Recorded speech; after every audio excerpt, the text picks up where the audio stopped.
Hello and welcome to the Spacebourne Founders Informational Meeting. We're very excited to have you and to share our vision with you today. So let's just go ahead and jump right in. So again, welcome. This is our first Spacebourne Informational Meeting where you can learn about our vision, our company culture, the roadmap, and the unique benefits of joining our team. And today's meeting objectives are to educate potential founding team members about the company, its vision, and the current state of the aerospace industry landscape. Of course, we will be describing key roles that we're looking for and the expectations for our founding team members, as well as to explain our company culture, values, benefits, and to answer any questions that you might have. So, our vision. The company is Spacebourne Inc., and the vision statement is never set foot on Earth.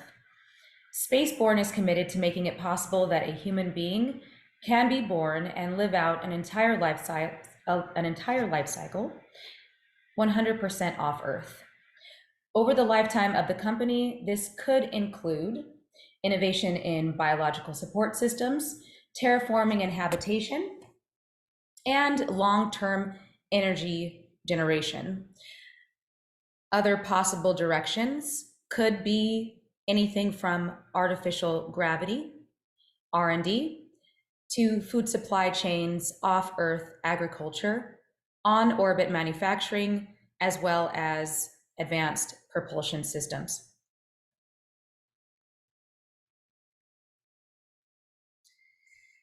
These are some potential long-term objectives that the team will be discussing together and strategizing together once the founding team is drafted and solidified. So our direction is open to the best possible opportunity identification.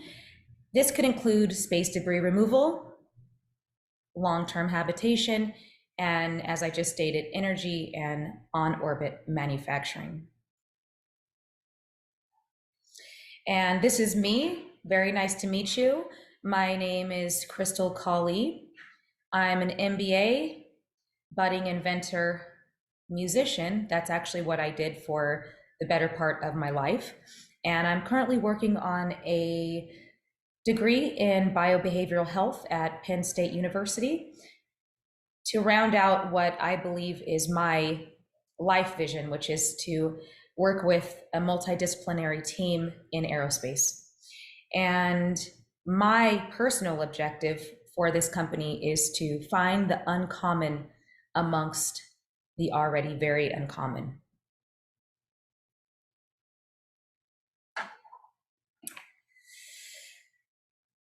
So, an overview here. We are going to be going over the general industry landscape in 2023, our target market, competitive positioning, technological differentiation, and unique selling points as well.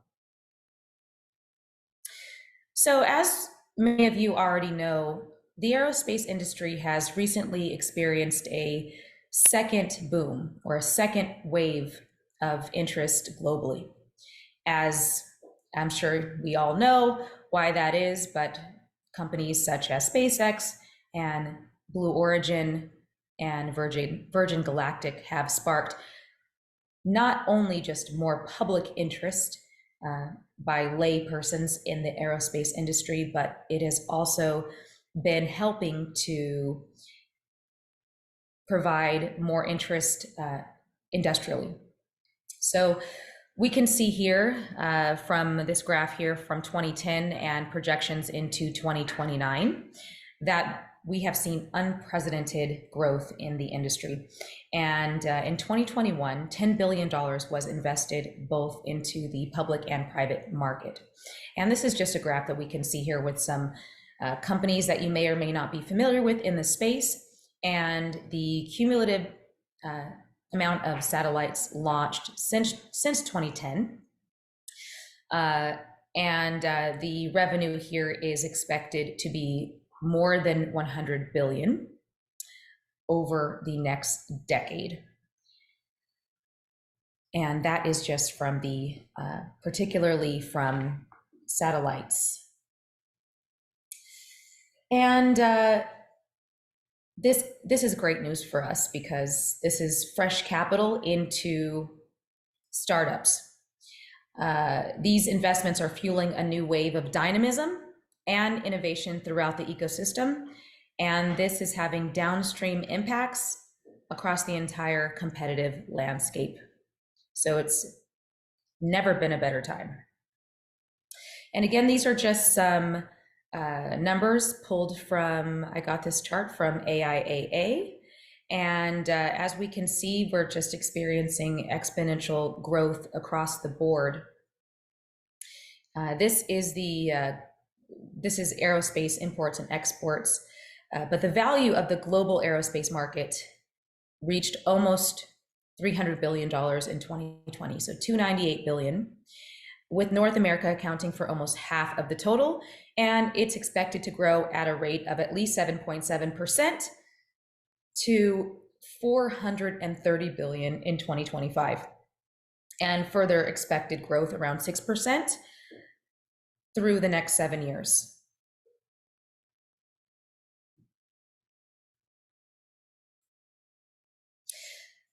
And I wanted to give an explanation of our company's technological differentiation and our unique selling points of why should you be interested in joining the founding team of Spacebourne, what makes us different. So first of all, a lot of people don't know that the US government is required to award at least 5% of government contracts to women-owned and minority small businesses. And although you may say, well, an aerospace corporation is not a small business, well, it is a small business up until you have your first several hundred employees. So this can still be used for us, which is a great advantage for us. And as it stands right now, the 5%, it's 5% that the contracts have to be awarded to certified women-owned or minority-owned small businesses. And as it is right now, that 5% is not being met. So this is leaving millions of dollars on the table.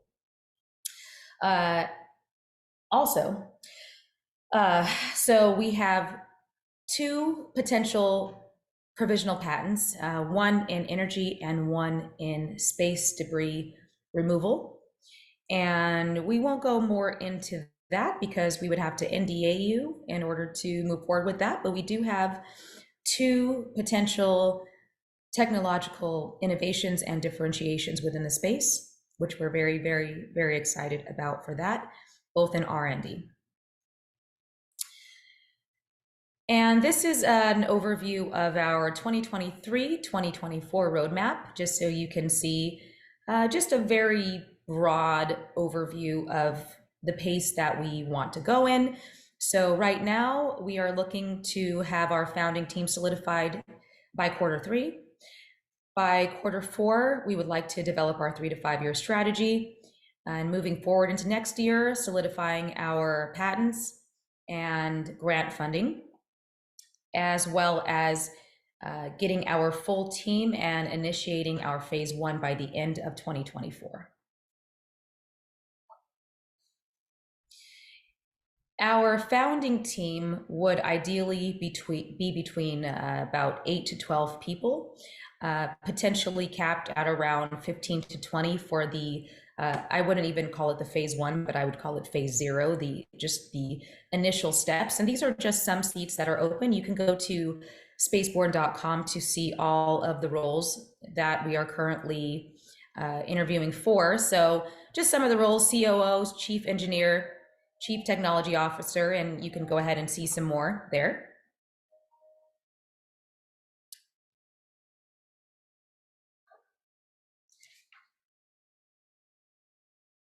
That includes board seats as well, both advisory board and the actual board members.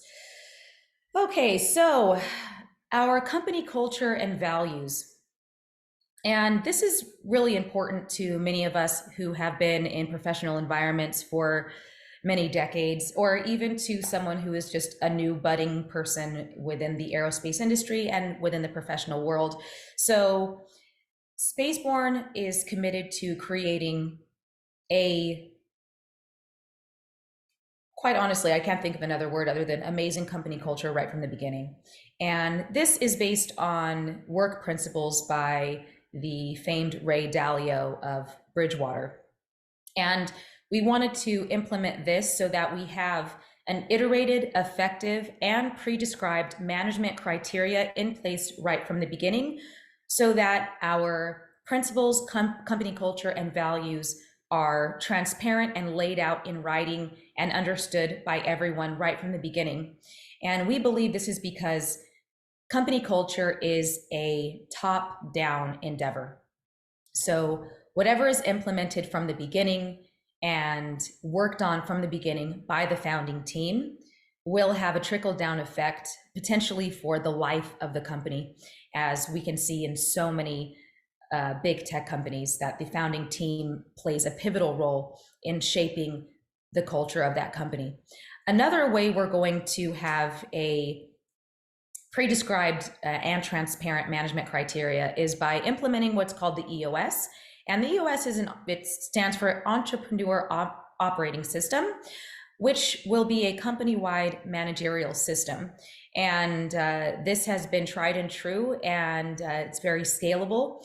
And these things can help not only with the overall management criteria, but it can also help with things such as limiting meetings to only what is absolutely necessary. So by implementing this system, we will be streamlining our processes to minimize things such as wasteful meetings, both in terms of the number of meetings. It cuts down on the number of meetings per quarter, and it cuts down on the time needed per meeting so that we can move fast and quick, because no one wants to have to be in a meeting when it's not really needed.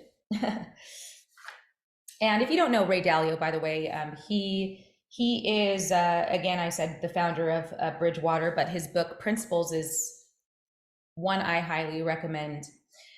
And another example of a principle at Spacebourne includes, it is okay to make mistakes, but unacceptable not to analyze and learn from them.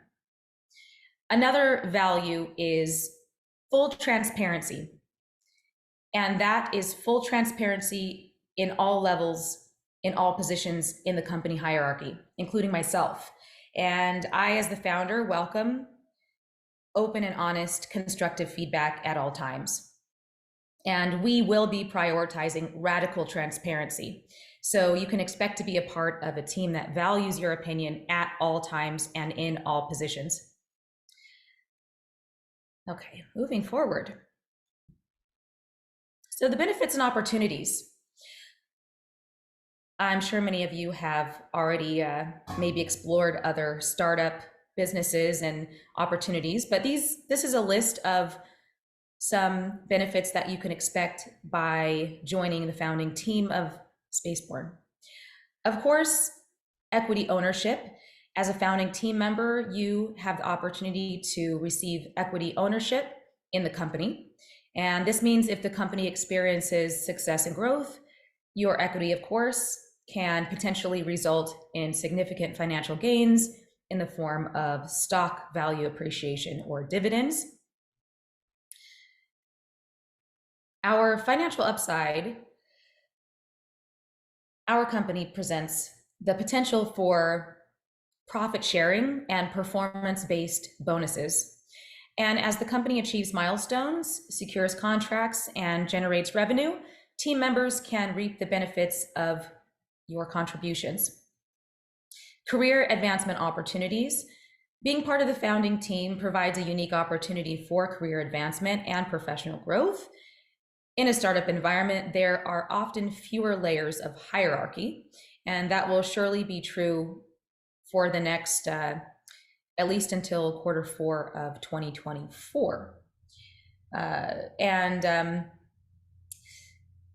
This experience can enhance your, oh, well, I got a little bit ahead of myself here. This can help you develop new skills and have a direct impact on shaping our trajectory.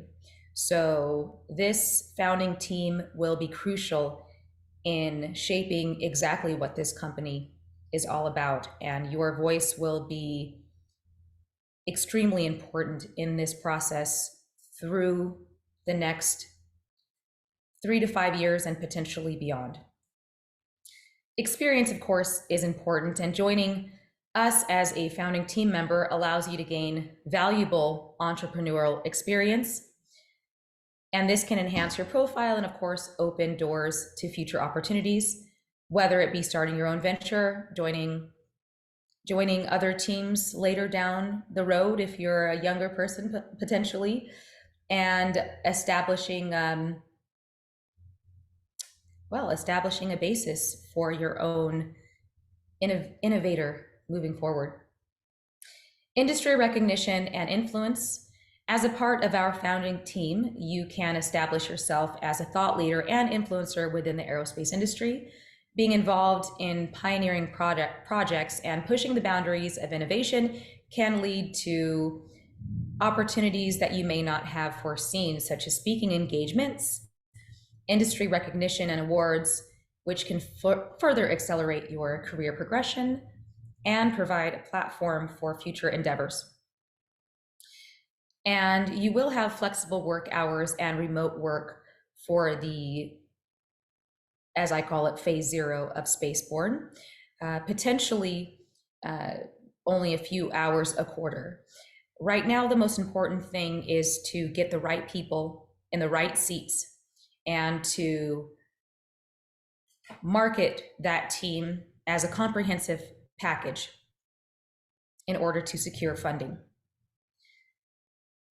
Professional development and learning opportunities. We will be emphasizing the importance of continual learning and offering professional development opportunities to our team members. That can include industry conferences, workshops, online courses, and mentorship programs. And moving forward, we will be implementing comprehensive health and wellness benefits, as well as prioritizing the well-being of our employees by providing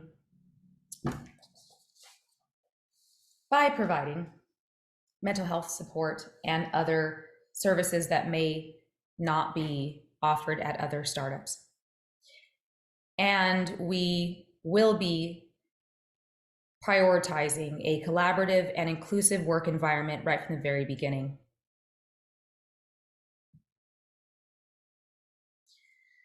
Now, actually, they're terraforming research right now, putting, I believe, 3 or 4 people in a habitat. It's the first time they're ever doing it. So habitat in a flying in the orbit, like in a space station, or on somewhere else, like on a Mars or something. So like a moon, maybe. They have a 3D printed habitat that they constructed at JPL Okay. in a basically like a warehouse, like a huge warehouse, right? Or like an airplane hangar type thing. And this habitat is fully self-enclosed. So everything they need will be within it. And these few brave souls have to live there at JPL right now. I think it might be this summer. They're going to go in there and they can't come out for a year. Okay, I see. So it's still based on like experimentations on the Earth itself. Yes, and so we're talking about energy, regenerative energy for off-Earth terraforming at this point.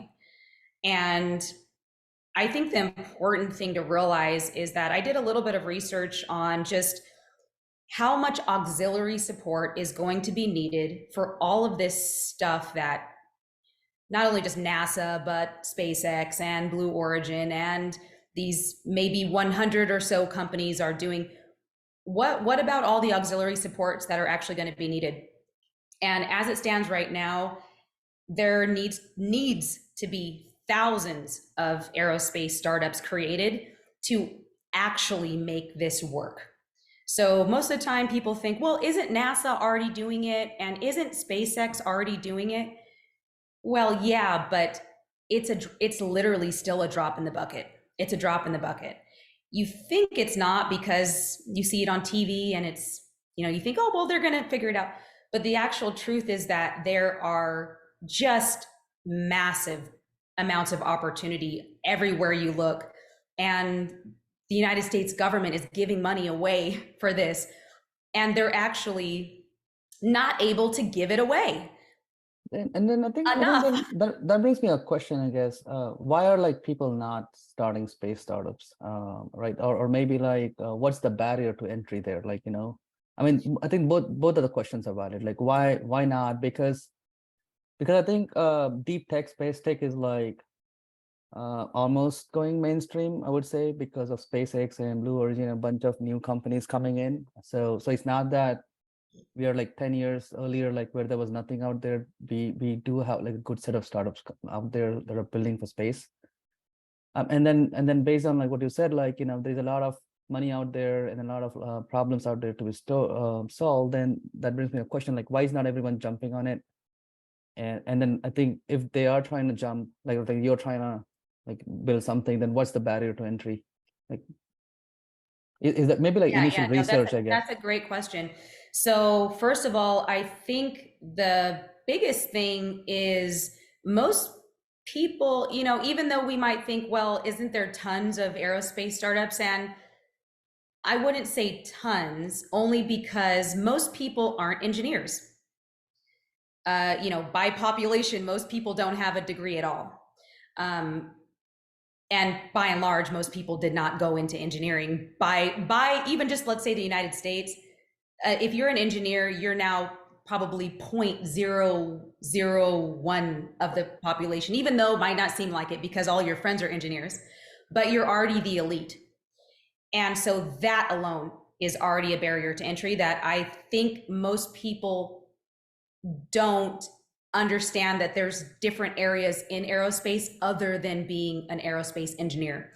Yeah, So, for makes sense, I think. example, you can be we need geologists and administrators like me and all kinds of other people, but it's not the typical thing that, let's say, a YouTuber is going to tell someone to start, right? Like, if Yeah, someone's makes interested sense. in business and startups, they're not going to say, hey, go start the next SpaceX, because it's No, I think I believe understand. I it's, think I think yeah. engineering is a barrier to entry, and I think it's also a combination of all of that. It's just not like software engineering, one specific stuff. It's a bunch of like physics, chemistry, math, you And know, it's uh, extremely complicated. software, hardware, rocket technology, and all of that. Makes sense. So I think for, let's say, for this like space debris cleaning problem, and for a small team to start, like what's the amount of funding would they need? Like $1 million is good, or $2 million is good to get, let's say, maybe I think what from the presentation, what I understand is like you assemble a basic team, you have them work on research in that area, and then hopefully that research will be able to like come out with some sort of like a good novel solution that makes sense, based on, I think, economy and whatever else. And based on that, you can apply grants, and then you get the grant, right? Correct. So, Yes. Actually, so I think the and I, grant or some sort of like contract is the first milestone to get to, right? So yes. so from today to that milestone, what does that funding look like? Yeah. So I actually was really underestimating what I just said about ClearSpace. So ClearSpace is round, their Series A was 26 euro, 26 million euros was their Series A. That second round was 86 million euros. For their, it's basically looks like a claw that just grabs the bigger space debris. So I'm estimating, just from, I'm constantly looking at grants. 10 million would be a good starting point, and the team doesn't have to be very big. Yeah, I mean, at this time, the 15 people research or team, you less. don't need, yeah, we don't even need 15 people. I think maybe you need like one researcher, a couple of engineers, maybe let's say a team of 8. That's what you're trying to say with clear space, right? With a small team, I think, yeah, we probably need Yeah. like 5 to 6 people, highly skilled in their own domains, and then we kind of, I mean, you probably need to have a clear goal of like what do you want to get out of this team. Like, I think as I said, like let's say focus on, let's say, one problem, which is like space, clearing up the space debris, and then kind of like have them work on it, and hopefully they come up with some solution. And I'm sure like there's a lot of solutions out there There's that not they a lot can't. of solutions out there. That's the cool thing. No. What my point was, Oh, there's you a mean lot you of mean that we could come up with? possibilities, Yeah. yeah, come up with, Yeah. because it's such a unexplored space, right? Yeah. It's not and it's not unexplored space. And my point is that thing, since it's unexplored, unsolved, um, I believe there's a lot of possibility to have like multiple types of solutions based on, as I said, like, size of the debris, or like small and whatever it is, like cost and economics and blah blah blah. Yeah. Right? Yeah. Makes So I sense. actually wrote a very rough provisional patent already for cleanup of the smaller sized ones that are actually like the paint ship that hit the ISS. Uh, Also, do you have so any idea today, like when SpaceX or Blue Origin, like I think my high level understanding here is like all this debris is coming from all the experimentation that happened from like 1960s to like the going to the moon, whatever, like all that basically old space technology. yeah, And like it I think is. that's what my understanding is. So my question there was, um the new space tech, I would classify them in new space tech, like Blue Origin or SpaceX. Like, do they also produce debris like when they go up? Oh yeah. Okay, Oh yeah. so that Uh, could be another good yeah. problem to solve too. Like, how do you reclaim that debris, like during rocket launches or whatever? And that could be a good problem to solve as well. It is. Yes, and it's from what I understand, it's kind of a joke in the industry that every time Elon does something fun and everybody's like excited, well, the actual real engineers at NASA are mad because he's just throwing more and more and more of these pieces out and just doesn't care. He doesn't care. He's just throwing everything.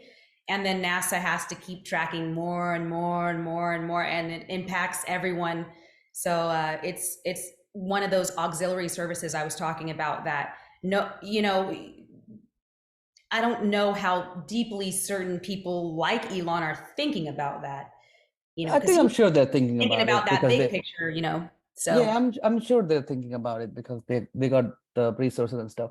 But then yeah, I think one more thing there was like, so all the debris that falls below the atmosphere, I think gets drawn down by gravity, and they get burnt up, or maybe they get just like lands on the, somewhere on the ocean or somewhere out there, right? yeah, Um, so that's fine. It's the debris that basically we're talking about, that basically anything that goes beyond atmosphere into the space, and I think it's left over there. yes, Got it. Okay. Makes left sense. there forever since the 50s, and Yeah, and they go get on an orbit and they keep like revolving around and around, or maybe they just get yes, lost into the space if they get a push or something. yeah, and as I know right now, it's I forget the exact numbers, but it's something like the number of space debris is doubling every. I think it's every 3 years. It's massive. It's a massive problem. And the more you look into it, the more it's shocking that there aren't thousands of companies all trying to do this. But Oh, that's just that's one area. That's to me that's the most realistic, practical, and potentially revenue generating area that we could actually tackle realistically within the next 3 to 5 yeah. years. How do you generate revenue out of this now? I mean, I can understand grants. You can go build on top of that grant, make the technology much more better.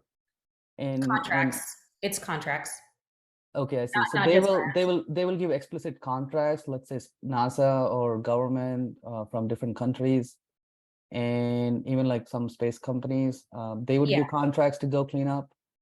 So potentially companies like SpaceX or Blue Origin or the whichever ones, you can subcontract with them. And the reason they would give the contract because of regulation and compliance, because I mean, that's how I can think, like, why would someone give a contract just to clean up unless like government's like mandating them to kind of clean them up? No, it's more like, So here's a scenario. yeah, I mean, yes. SpaceX sends a Mhm. rocket. Oops, we got like a, something out there. We don't know how to get it back right now, right? Right, right. Um, Yeah. So, yes, but I'm also thinking of it in a very extremely practical way. Like I take space and I put it down into the household. So I kind of look at it like this. Uh, if you were you're making cabinets, you're a carpenter. Your business is making cabinets. You make the best cabinets in the world. But on your shop floor, there's all these pieces of wood and sand and sawdust and just junk everywhere. Well, you have to hire a cleaning company. yeah, but then So that's a different, eventually, that's maybe not a good analogy because I think that's what happened for the last 30, 40 years, right? People send rockets and they forget about it but the because, right? problem is that I need to look at the exact date, but there's a date that I believe NASA has come up with where no one will be able to launch anything Yeah, that's what I was because trying to get at there's so much because debris. governments and these bodies are putting regulation and compliance in place. And now if you're running a space tech company, I think that goes with the same, let's say, I mean, the same example also, we can take the same example, right? So if your shop is dirty, right, then we have regulation and compliance from the city saying like, hey, your customers cannot walk in, it's not Yeah. right, so that's the need to kind of go clean up, right? Yes, that, but also they won't be able to physically launch anything at a certain year because they That's actually true. Yeah, can't. that's true in the same example too. Like if you don't fix it, you will issue a violation. If you don't fix it, then we'll shut down your license, business license. You cannot do business anymore. I think I got my answer. I think it's Yeah. mostly I think better regulation, better compliance, and also like a need to kind of like be more environmentally do things like most like that are like environmentally beneficial. Well, this was Right. really insightful and helpful. This is good. Are you based in Texas or where are you based? Yeah, I originally from California. I just moved here to Texas this year, Okay. specifically for Spaceborne, because they're giving aerospace companies incentives to move to Texas or to incorporate in Texas. Are you in Austin or like what part of Texas? San Antonio. Okay. See, I'm based in Austin. Yeah, I'm potentially going to be moving to Austin by the end of the summer. Cool. All right. Yeah, let's keep in touch. This was very helpful and insightful. Yeah, definitely. Can really quick though, before you go, can I ask your background? My background is mostly engineering on the software side. Okay. I mostly build, my expertise is like cloud infrastructure in general for enterprise SaaS applications. Okay. And I worked in a bunch of companies. But I'm kind of exploring a lot of problem areas and I think this is like very helpful. Okay. Awesome. Sure. Um, And if you yeah. want to, If you want to, you can share your email with me there. Thanks for coming, and I really enjoyed talking to you. I see you're exactly the big brain that I need. I'm just a glorified office administrator. no, I think it doesn't matter. I think, as long as you can build a good team, and you can rely on, I mean, it's a team sport. Like I build startups, It I is. work on Yeah. startups, right? So, and everyone brings some value and that's how I think, but I think it helps. Like if you come with the background, like say you come with a space technology background, it helps. But oftentimes you don't need to know much about it. And if either you have money or influence or you are able to build a team, right? You can still I guess work towards solving the problem, like because it's not you solving the problem. You're not like Albert Einstein or something like gonna go invent something. It's the Right. team that's gonna collectively work on the problem and then come up with a solution. But I got my LinkedIn here. If you're on LinkedIn, feel free to add me. All right. Awesome. Thank Okay, you. Have nice a to good meet you. day. Bye. Okay, bye.